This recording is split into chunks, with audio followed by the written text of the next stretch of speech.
Now, you will remember in yesterday's episode I was saying that we want a little bit of tension on this because there was going to be another line coming up from below fastened onto it somewhere. At least one of these letter V's, V as in Victor. So my thinking is that, like right now when it's slack like this, it's at 100% of its stretch. So we go out 110%, that'd be about like that. Now, when you think that according to the manufacturer this can go out to 700%, this stretch is nothing. And it should handle pretty near anything we want to attach to it. So I'm going to just fasten it like right there with some CA thin. Maybe I'll try and wrap it around just a little bit like this. I'll put the macro lens on and you'll be able to see a lot better. Okay, I have rerun the line here just over the end of the yard arm. Sort of a little bit of a, you might say a little bit of a knob on the end of it there, like a doorknob that you can catch on to. I keep grabbing two at the same time here. There, now I got it. Okay, I think if I pull this down like that, okay, if I can hold it there, get a little bit of CA thin on that. There. I'll hold it for a few seconds and it should cure. Okay, let's see what happens here now when I let go. Yes. Okay, we'll just give that a little bit of time here and then we'll cut this excess piece off here. Now, you'll probably remember, in fact you should be able to see it close up like this, that this piece right here, this one right here is not easy line, that was thread. And we didn't want it to stretch because it was going to have these 5 wires leading up to it. So, excuse me.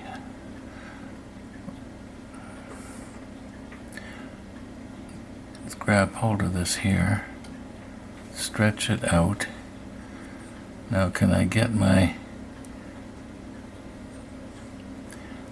let's see. Got to get a slightly different angle here. Sorry about this. Okay, let's stretch this down. Whoops, keep snapping out. Maybe I should use different tweezers here. I'm going to just sort of readjust here just a little bit.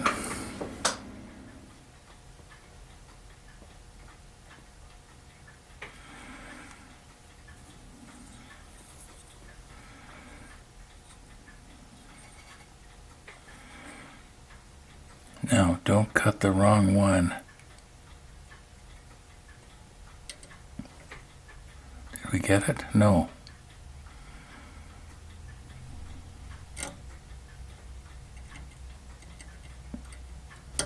There, we got it now.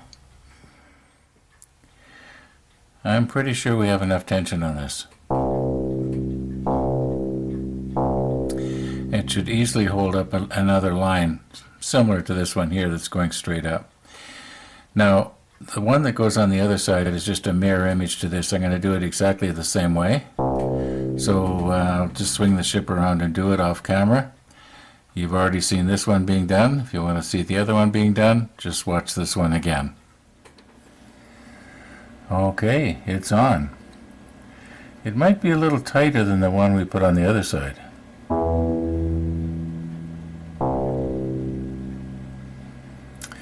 Anyway, something I want to show you here. I had a bit of a disaster, but it turned out to be an easy fix. Actually, there was 2 disasters, but I think they both happened at the same time. Now, when I was admiring my work here on this line, I noticed that this bridge had been folded back. And when I first saw it, I wasn't too worried because I knew that the easy line here wouldn't break because it's very elastic. So, yeah, that was an easy fix. Just push it back out and everything's back into shape. But then I'm thinking, what's all this easy line all scrunched up down here around this one machine gun? Then I realized that I'd broken this off. Now, I think what happened was the white paper somehow folded in against it, and I wasn't watching what I was doing, I guess, and I guess the edge of the paper must have caught this and this at the same time. Now all I did was I just held that with my fingers and put a little bit of CA thin on the on it, and it, well, as you can see, it's right back in place. You'd never know it. And I didn't have to restring anything here. It's all okay. Okay, we have letters S and T from the other day, and now we've just done the letters V, and it appears that the next thing we have to do is U1 and U2, and both of them come out of the side of the funnel, and sort of mirror image to each other. However, they do not attach to the same antenna. For instance, U2 here attaches to one of these short double antennas that were at the very top, and the U1 that comes out of the other side of the funnel, it attaches to letter V. I don't know if this would be the one we just put on or the one we put on yesterday. However, we got to make a little hole or something on the side of the funnel here, because our Bismarck does not have anything here like this one has. This one obviously has a little bracket here. So have to think about that.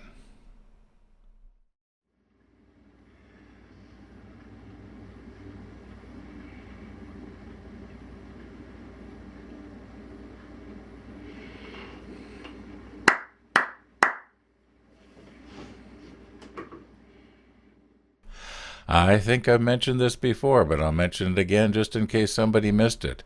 The reason I do that clapping thing is so that later I can easily line up the two video files. Well, I'm actually lining up the sound files, which in turn automatically will line up the video file. As you can well imagine, I've got two cameras running, the one that you're looking at and the one that's doing the looking. Watch as I try to slide the lower audio track to match up with the one above it. Yeah, when I get the three spikes all lined up, one above the other, I've got it. When the audio's in sync, so is the video. It's simple. Sounds complicated, but it's actually very simple. People have been doing this for years. Well, variations of this anyway.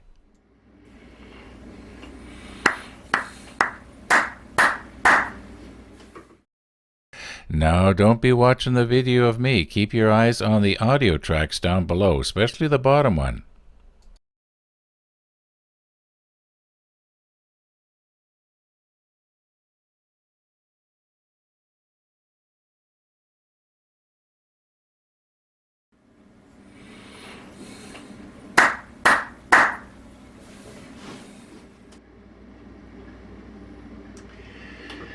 Now, we were talking about lines and, them being so close together. Like, for instance, this line here is just slightly ahead of this line right here. Now, you can't really see that if you're looking through this lens, because first of all, they're really close together, and second of all, you just can't tell. However, when you take and now mind you, I know that there are devices like this that you can buy for your camera. It's called a slider, and they can get really sophisticated, so that as you slide your camera back and forth on these rails, it will also rotate the camera so that it's pointing more or less in the same direction. But I don't want to go to that kind of expense. However, watch what happens now. I'm going to try and stay with the lens centered on that X that we just looked at. And when I slide the camera and rotate it, now right now I'm looking at my monitor because I can see it best. You will notice that all the lines sort of become individual lines, and you can sort of get a better perspective here. Um, I have a hard time working and talking at the same time. Sorry about that.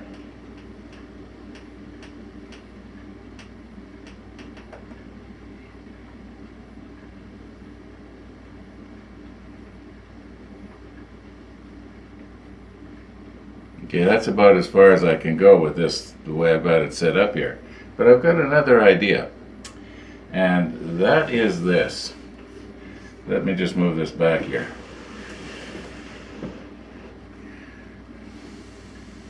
Okay, what if I was to make a hole in the table right here, and I had a board. You'll remember this from it sat on top of the rotator, which is another example of how well you can see something when it rotates. In this case, we're rotating the camera. On the rotator, we rotated the subject, and it made it much clearer. But let's say I had a little nail sticking out of the end here. Well, it would only have to drop down a quarter of an inch or so, and it would drop into the little tiny hole I drilled right here. And then it would always rotate on that spot. And I could set the camera on top of it. Now, naturally, this won't work. I mean, it's just what I happen to have handy here. But down in my workshop, I got lots of stuff that will work. This is not going to become a woodworking episode, by the way. Sorry. Now, that would mean that in order to use this, I would have to always lift the ship up, which isn't hard, and just block it up on each end. I'd have a couple of little blocks handy that I could use that for, and I would just have to raise it up maybe half an inch. Then, the thing that you wanted to rotate in on, like let's say for instance these lifeboats. If you wanted to sort of have the lifeboats sort of become alive, so to speak, you would position the model so that the lifeboats would be directly over the hole. I could make up another little jig that would sort of allow me to pinpoint where the hole was, because when you pull the ship over it, it's going to be covered up, right? Then you slip in your jig and let the pin drop down into the hole, and then set the camera on it. And no matter where you have the camera pulled forward or backward, as long as it was facing directly ahead on the jig, it's always going to be pointing at this particular, at your subject, like the lifeboats. I think I'm saying a lot of words here that for nothing, because I think you understand where I'm going with this. Just thinking about it. Now, yesterday I was getting pretty worried because I only saw one rabbit first thing in the morning. I didn't see any all day long until yesterday evening when I saw a couple playing in the neighbor's backyard. Yeah, so I knew that they hadn't completely left town. And this morning, well, this is the way it was at noon today. The rabbits have spoken. The carrots have won. Now I've made a little bit of you might say, a countersink right here on the side. If you check the manual that comes with the other model, which is what we've been going by because the Trumpeter model doesn't have anything on the rigging, so we're just sort of, yeah, once again, can't talk and work at the same time. So all I'm doing here is I'm just going to try and make it so that when I put the drill bit up against it, it's not going to walk around on the side of the funnel and mark it up any worse than we're probably already doing here.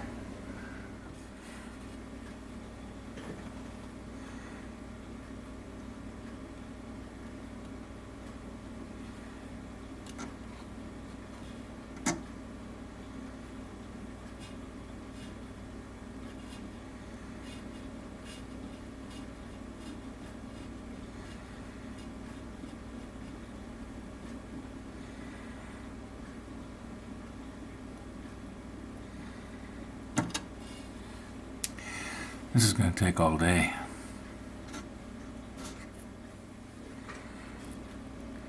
Okay, let's be careful not to catch that gun again.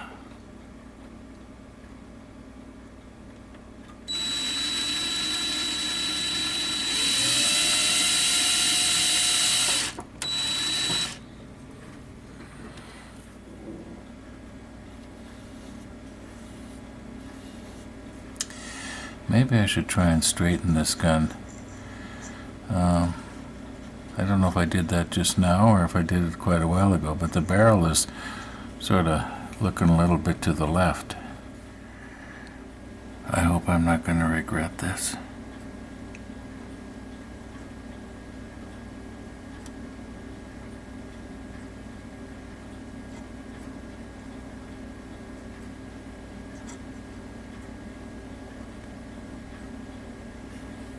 Yeah, it looks better.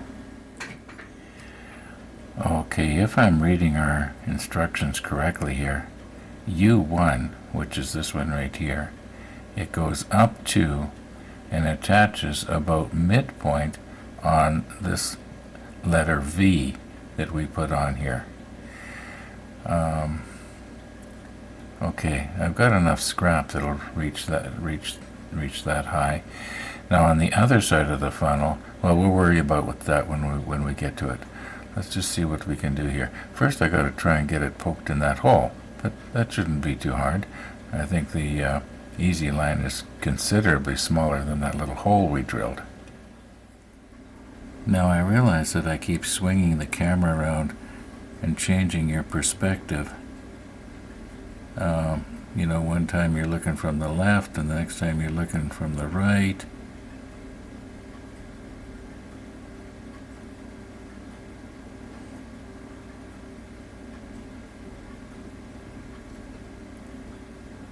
Okay, that's a good 1/4 of an inch inside the funnel there. That's not going to fall out.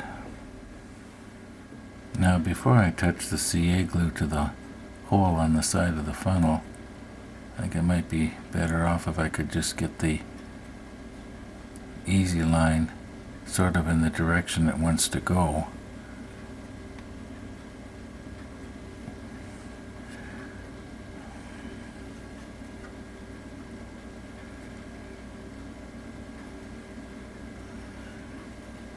I want it to just sort of stay there.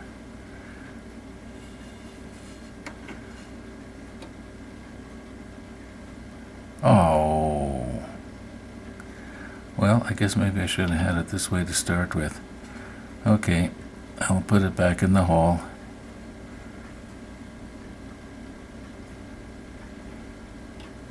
And be careful not to bend our little photo etch piece on top of the funnel here. Remember how hard we worked on that months ago? How many episodes to do that? Okay, I'm just going to go ahead and get it back in the hole here.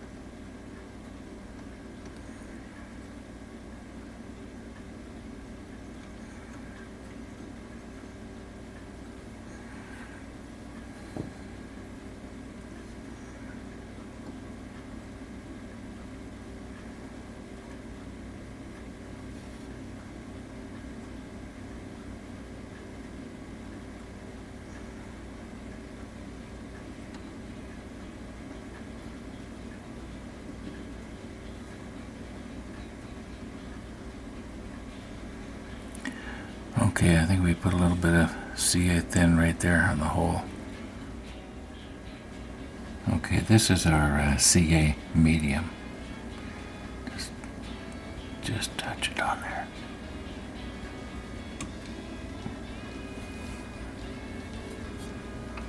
Now it did sort of wick its way around the outside there, but I do believe that the easy line is actually being glued to the plastic on the inside of the hole. Now, once again, you can see it way better than I can. I would think that our CA is probably cured. Now we're going to want to run this up and fasten it over. Now don't worry, they're not going to break. Okay, see this line that I've let it drape over? That is our letter V. And that's the one we're going to want to fasten to, probably about midpoint from what I'm understanding from the manual. But you know what? We're going to have to leave that for tomorrow. So thanks for watching, and all being well, we'll be seeing you tomorrow.